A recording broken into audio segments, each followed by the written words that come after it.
On a quiet summer evening in a small village in Pakistan, a young British woman's life came to a sudden and mysterious end. Found lifeless at the bottom of a staircase, her body bore subtle yet troubling signs that hinted at something far darker than an accident. Her father called the police, claiming it was a tragic fall, but inconsistencies in his account raised questions that couldn't be ignored. What happened in those final moments? Why did her plans to return to her new life abroad abruptly stop? And who among the people she trusted most held the answers to her untimely death? This is the story of Samia Shahid, a story shrouded in secrets, betrayal, and a fight for justice that would span continents.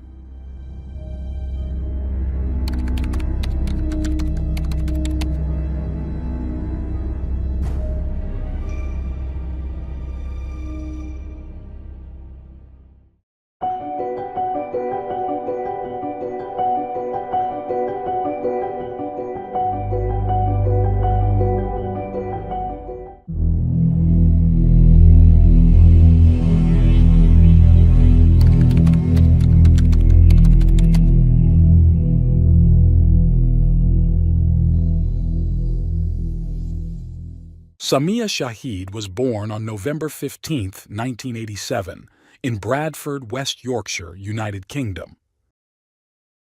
This city, the sixth largest in England, is known for its diverse population, particularly its thriving South Asian community.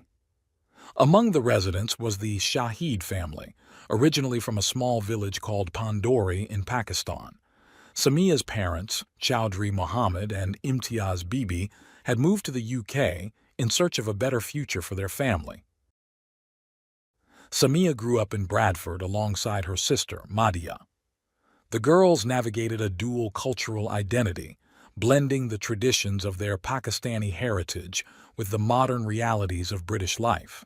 The Shahid family was well known locally, not only for their size but also for their various businesses. Chowdhury Mohammed and Imtiaz Bibi ran a limousine and car rental service, while other family members owned shops, including a fish and chip takeaway and a flower shop. Samia loved her large extended family, often spending time with her many cousins, nieces, and nephews. A cheerful and spirited girl, Samia had a special bond with her father, whom she adored. Chowdhury Mohammed's influence was strong in her life, and she often prioritized his wishes above her own. Despite living in a Western society, the Shahid family maintained deep ties to their Pakistani culture and Islamic faith. They followed Sunni Islam, which shaped many aspects of their daily lives. For instance, while Samia loved the thrill of driving fast cars, it was an activity her family disapproved of. Still, she found ways to indulge in it secretly. By 2012, Samia was 25, and her parents decided it was time for her to marry.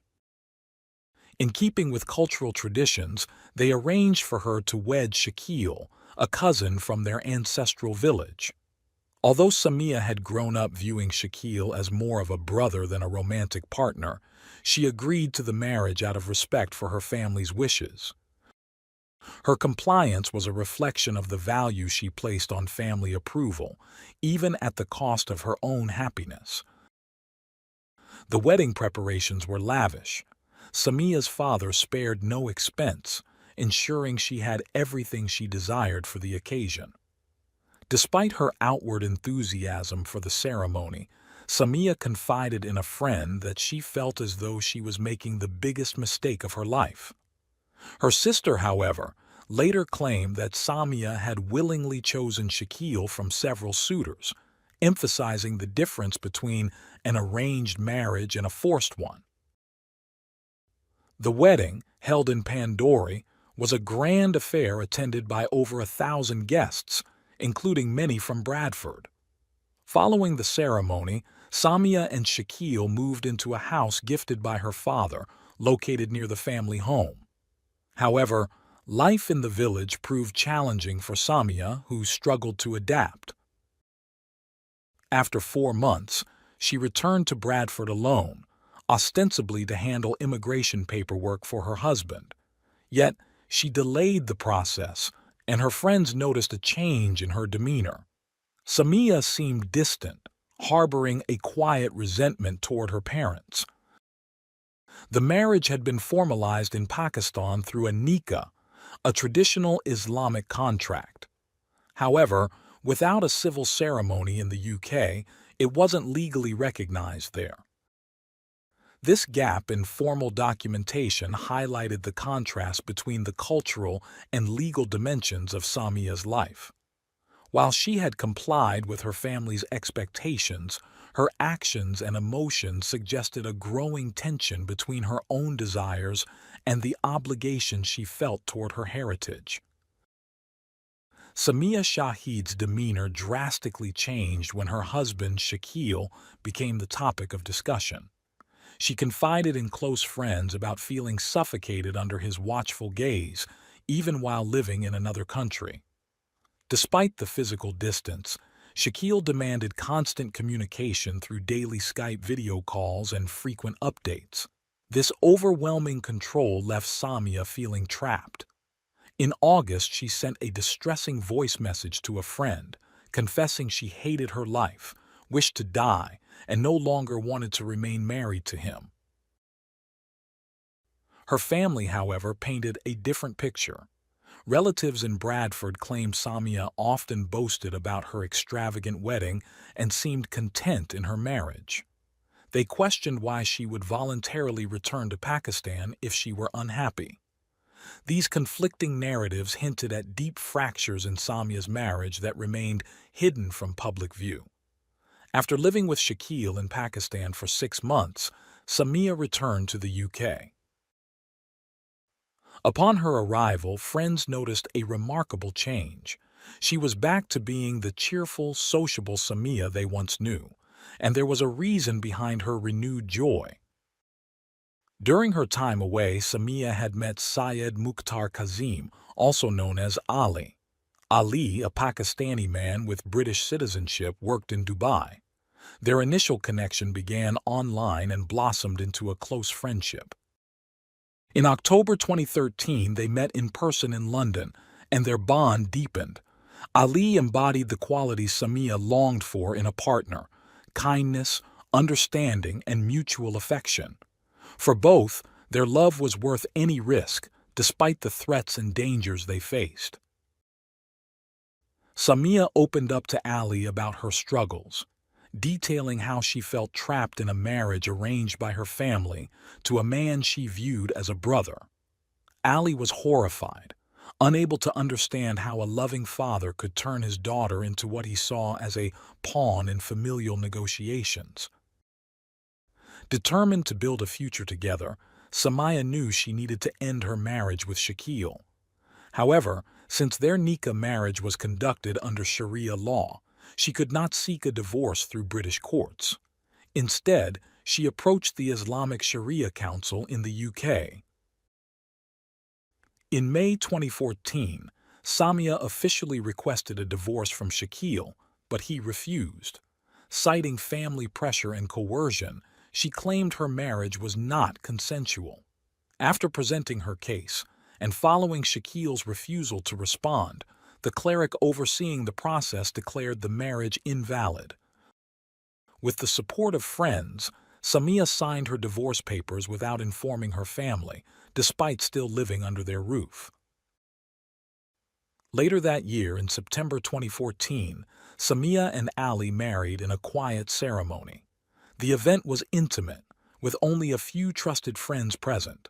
The same cleric who granted her divorce officiated their nikah ceremony, and the couple also registered their marriage at the UK Registry Office.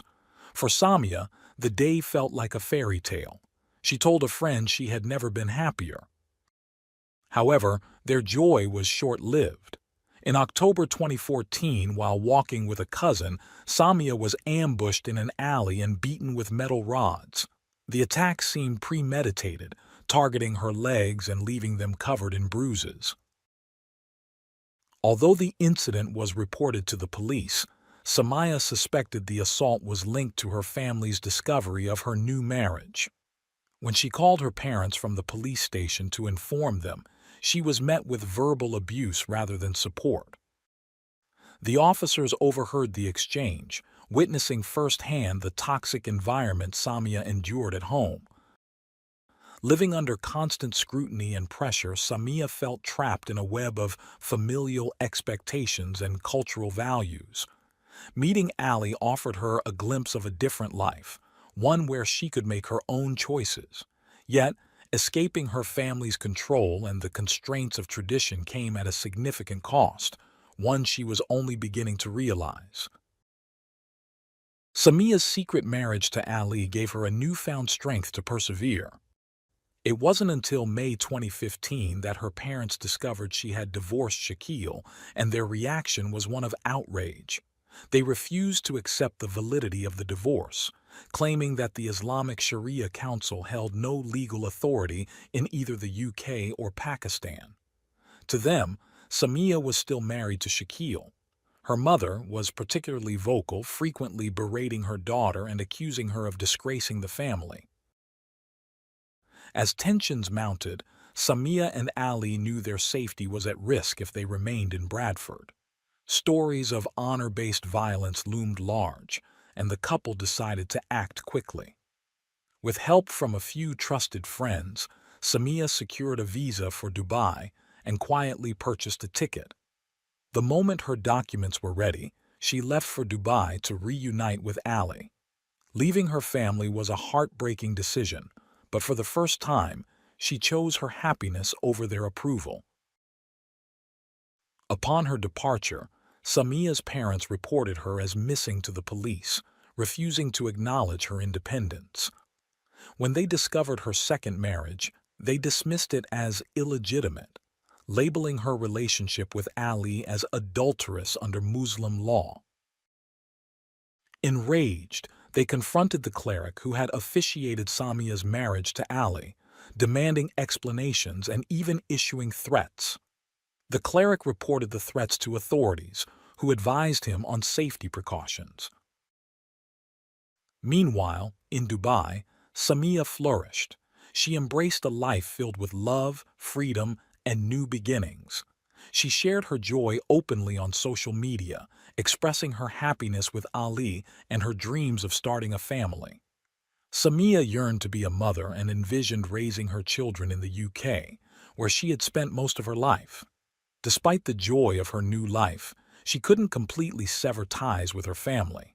She spoke to her parents often, trying to bridge the gap and seeking their acceptance of Ali. Above all, she wanted her father to see Ali as a worthy husband and part of their family, but her hopes were met with resistance. Her father remained adamant. He refused to acknowledge the marriage and even called Ali, asking him to leave Samia. Ali stood his ground, asserting that Samia was his wife and that he would not abandon her. For the Shahid family, Samia and Ali's actions had tarnished their honor. The marriage, conducted without their consent and outside their faith, became a source of shame in their community. In June 2016, tragedy struck when Samia learned that Shakil's mother, her aunt, had passed away. Overcome with grief, she considered traveling to Pakistan for the funeral, but ultimately decided it was too dangerous. Her husband Ali strongly advised against it, and she reluctantly agreed. Soon after, Samia received troubling news about her father's health. During a phone call, her mother and sister told her that their father's condition had worsened significantly due to his diabetes. They claimed he might not have much time left.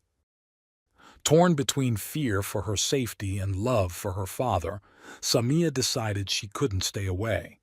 She couldn't bear the thought of her father passing without saying goodbye. Despite Ali's objections, Samia made up her mind. Her sister had already arranged her flight, and Ali, though distraught, reluctantly supported her decision. On July 14, 2016, Samia boarded a plane to Pakistan. Assuring her husband she would be safe and excited to reunite with her family, she left with hope and love in her heart. It was a bittersweet farewell, and as Ali watched her go, he couldn't shake an overwhelming sense of dread.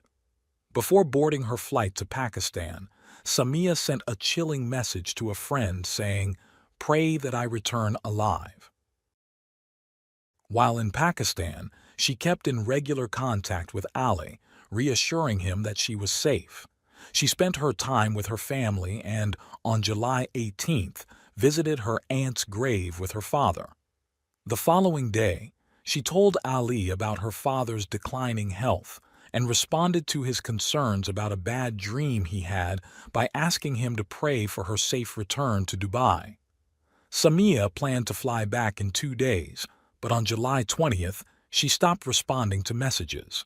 Ali's texts went unread, and her sudden silence deeply alarmed him. That evening, a distraught man called the Pandori police station, reporting the death of his daughter. When police arrived at the scene, they found Samia's lifeless body at the bottom of a staircase. Her shoes were scattered nearby, her handbag lay at her feet, and her face was covered with a black scarf. Her eyes were closed, and foam was visible around her mouth. The man, identified as Samia's father, explained to the officers that his daughter had been living in the house with her husband, Shakil. He claimed she had fallen down the stairs. When police asked about Shakil's whereabouts, Muhammad shrugged, saying no one had seen him since Samia's death. Shortly after, Samia's mother and sister arrived in Pakistan, having been informed of her death. An autopsy was promptly conducted, and her body was handed over to her family for burial. Following Muslim tradition, Samia was buried on the same day. Since the initial police report noted no visible injuries or signs of violence, her death was not considered suspicious. Reports soon circulated with conflicting accounts of how she died. Some claimed she suffered a heart attack or asthma attack, while others suggested she fell down the stairs and broke her neck. Local news outlets speculated she had committed suicide due to depression over not having children, though her family denied this. Ali, meanwhile, received a call from one of Samia's cousins, who told him she had died of a heart attack. Refusing to believe it at first, Ali thought it was a cruel joke or an attempt to keep her in Pakistan. He quickly booked a flight to Pakistan, but upon arrival, the devastating truth set in. Samia was gone. Ali immediately went to the Pandori police station and reported his belief that his wife had been murdered. He shared details about her divorce from Shakil, her secret marriage to him, and the animosity it had caused within her family. Ali's revelations caused the police to reconsider Samia's death, suspecting it might be an honor killing.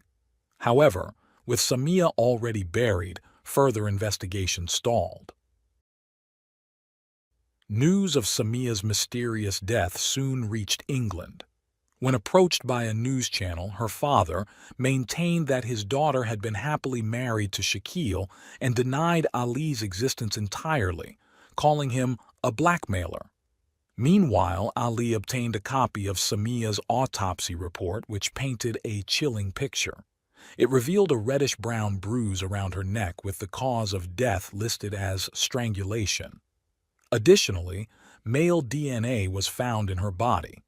Ali suspected the local police had been bribed to initially dismiss the true cause of death. Outraged, Ali held a press conference in Pakistan, sharing photographs of the bruise on Samia's neck and demanding justice. His actions brought media attention to the case, but they also put him in grave danger. As death threats poured in, Ali required 24-hour police protection. Back in the UK, Samia's friends mobilized to ensure her story was heard. They contacted a member of parliament from Bradford, seeking her help in uncovering the truth behind Samia's death and bringing those responsible to justice. The tragic story of Samia Shahid took a significant turn when a member of parliament intervened, writing directly to the Prime Minister of Pakistan.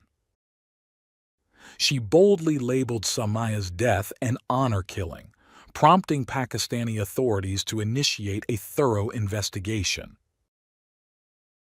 The investigation intensified when Shakil, who had fled the scene, was located 8 days later and brought in for questioning alongside Samia's father. During his interrogation, Shakil confessed to attempting to force Samia to annul her marriage to Ali and remain in Pakistan. He admitted he was furious at her for leaving him and for denying him the opportunity to move to the UK. On the morning of July 20th, he searched her belongings for her passport and return ticket, intending to prevent her from leaving. When he found nothing, a confrontation ensued. In a fit of rage, Shakil raped Samia, evidence of which was later confirmed by the presence of his DNA. When she tried to flee the house, he caught her, wrapped her scarf around her neck, and strangled her to death. Investigators believe that as Samia attempted to escape, she encountered her father, who signaled his approval to Shakil. Muhammad then held her legs as his son-in-law tightened the scarf around her neck, ensuring her demise. Muhammad later attempted to disguise the crime as an accidental fall. Despite the confessions and mounting suspicions, proving guilt in court proved challenging due to insufficient evidence. While Samia's death was officially ruled a homicide, the lack of concrete proof allowed both men to escape full accountability. In September 2018, after 2 years in custody, Shakil was released on bail. Even with his confession, it was deemed inadequate for a conviction in Pakistan's legal system. He later remarried a British Pakistani woman in 2019 and applied for a spousal visa to enter the UK, hoping to achieve the goal Samia had denied him. However, his visa application was rejected.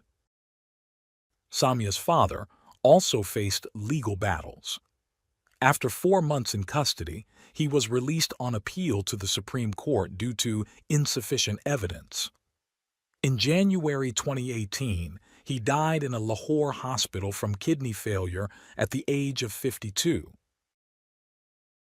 In October 2016, arrest warrants were issued for Samia's mother and her sister, but they managed to return to the UK. From there, her sister shared a completely different narrative. She claimed their family was progressive and never forced Samia into anything. According to her, Samia had frequently expressed dissatisfaction with her life in Dubai, accusing Ali of financial exploitation and showing evidence of a far from luxurious lifestyle. She believed these accusations not only destroyed their family, but also left them in poverty and disgrace. Despite the differing accounts, one undeniable fact remains. Samia Shahid was a young woman whose life ended prematurely, betrayed by those she trusted most. She deserved the freedom to make her own choices and learn from her own mistakes, but that opportunity was stolen.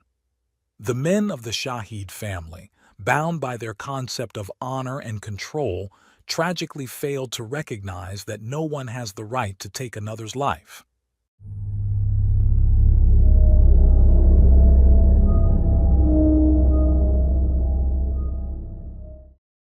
Thanks for tuning in to Unreal True Crime. If you're intrigued by mysteries from around the world, check out our new channel, Latin Crimes, where we dive into the gripping true crime stories of Latin America. Don't miss out. Subscribe now for more thrilling investigations.